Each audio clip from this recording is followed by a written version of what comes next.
This video will contain spoilers. This is the second attempt at making the video. I got about 2 minutes in the first video before I got a call and was not able to pause the video in time because my phone is a slow piece of shit. Anyway, as well as on 2002 mixed ratings. Don't know what channel made it. Technically created by Rod Serling. We credit only Rod Serling as creator, but it was probably created by Forrest Whitaker, starring Forrest Whitaker, Jason Bateman, Louis Diamond Phillips,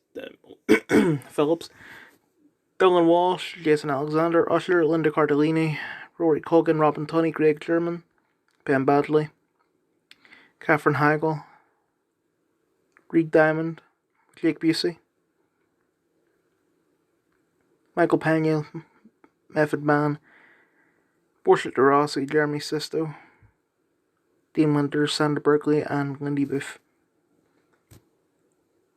When I think Twilight Zone, I think the original. I've only seen an episode of it, but I still think, black and white, 50s, style in terms of, clothing and the acting.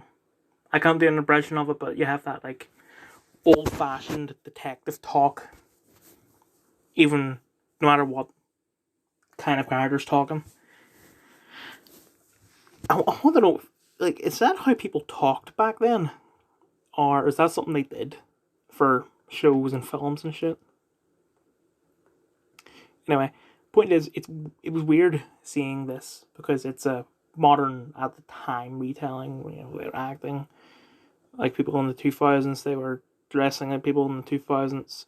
It had 2000, Korn did the theme song, apparently.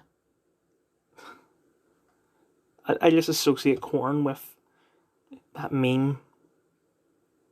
They have a song called Twist, and it's sort of like a caveman rambling, is what it sounds like. The fact they got them to do the theme song for this. I forgot to mention it, Wallace Langham also starred in this, and it was his episode that I watched, even though that's not episode 1, because there's a YouTube channel called Shorts McGee TV. This is a guy who uploads shows, mostly comedies like The Boondocks. It's actually where I've seen the majority of season 3 of The Boondocks. And he uploaded a couple of episodes of this Twilight Zone, but not all of them, and not in order. And this was at the top of the playlist, so I watched the Wallace Langham one. I enjoyed it. Just a bit weird, and it doesn't really feel like it has a moral at the end, other than, I guess, stand up for yourself. But the thing is that the way it ends is that Wallace's character stands up for himself, but then he just basically becomes the boss. And I don't mean that as in he is literally the boss. He literally is the boss, but he also acts like the old boss, when the old boss is the person that he didn't want. He was the fucking enemy, for lack of a better word. So, really shouldn't like this, but I do. Baltimore, mixed ratings. I watched it in cinema. Image inputs. Probably the only person I recognize in this.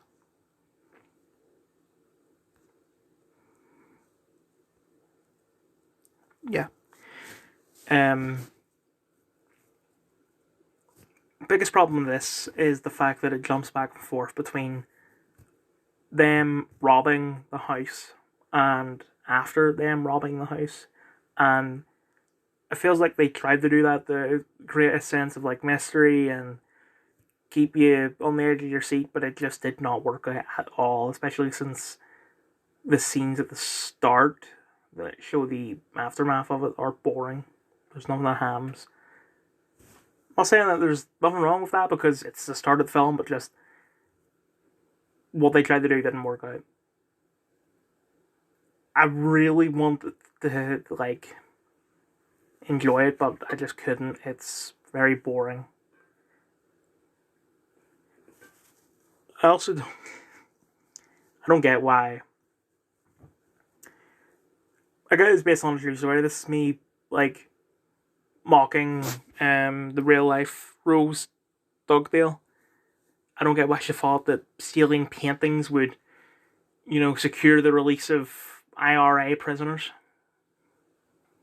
Also, the film makes it seem like she joined the IRA because her family, who are like posh English people, they sort of made her hunt a fox for sport.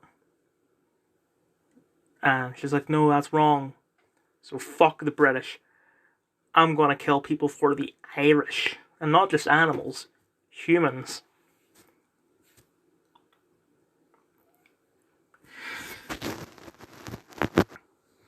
Waller's Instinct. Universally negative ratings. Watch it in cinema.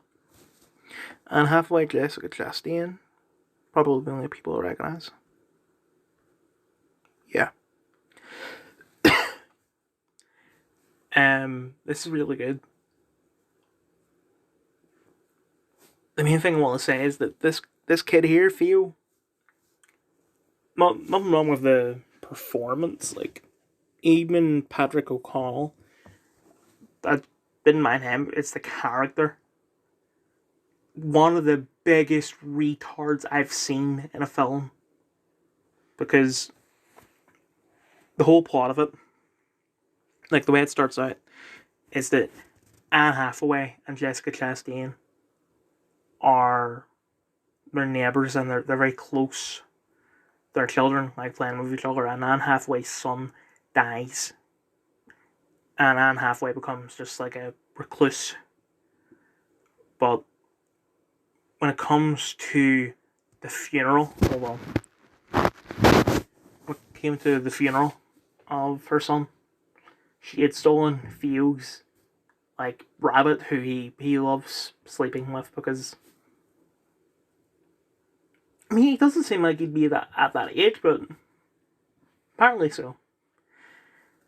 She steals that toy and puts it in the casket.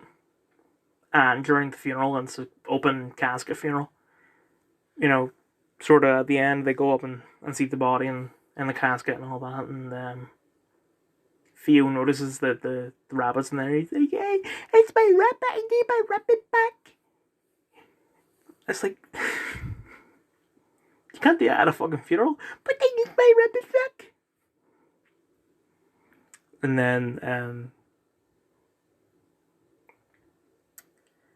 later on, like the death, the Anne Hathaway's son's name is Max. Max's death causes a rift between Celine, Anne Hathaway, and Alice, Jessica Chastain, and they sort of hint that Alice might have mental problems. That she had to go to a mental asylum for a bit, but she's fine now until Max's death, and she's starting to think that Anne Hathaway is like. She blames Alice for Max's death. She killed Alice's stepmom, and all that. And towards the end, Theo goes to kill himself because he's like, "Oh, you told me that Granny and Max are in a better place, so I'm gonna go to the better place where there's no arguing." It's just fucking hate him.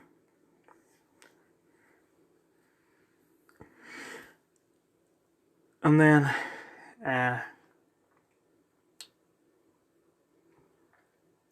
Celine kills her husband, like, gets him really drunk, then chloroforms him, and slits his wrists, makes it look like suicide.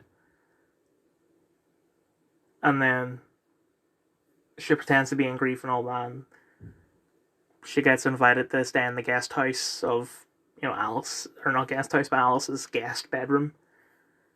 And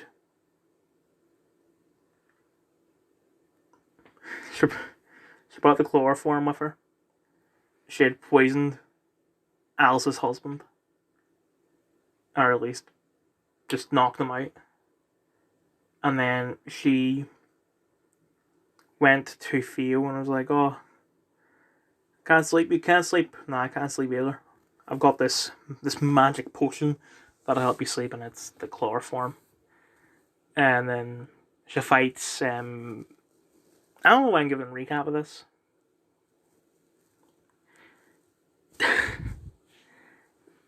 I'm sorry. I didn't mean to give a recap. Usually I don't. I don't know why I did that, because there's no... I would do it if there's a relevance. It's not really relevance. The only thing I really have to say is that while the ending, I'm not a fan of it, it's better than what we could have got, because I feel like if it were any other film, because actually I should recap this. Alice gets chloroformed as well, and is placed in her husband's lap to make it seem like everything was fine, but there was a gas leak, and that's what killed him. And I feel like if this were any other film, Alice would just wake up, and she's immune to the chloroform where everyone else wasn't for some reason, and she would have like killed or just defeated Celine in some way. And then from that, they could either, self-defense, it's all happy and all that, or the police rule it as not self-defense, of course, rule it's not self-defense, and she goes to an insane asylum. I think that'd be a really nice ending, but what we got was better. It's just, it pisses me off that Celine got away with it, because she eventually adopts Theo.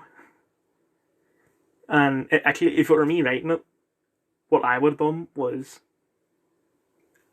have Theo say, if you become, like, the judge asks him, oh, do you want Celine to be your foster parent or your stepmom or whatever? If I were writing, I would have Theo say something like, will we get some of that magic sleeping potion? And then from there, they're like, oh, wait a minute. So Celine actually is responsible for all this shit. But no, it ends with them becoming a family, and it's a good, really good ending, but it just pisses me off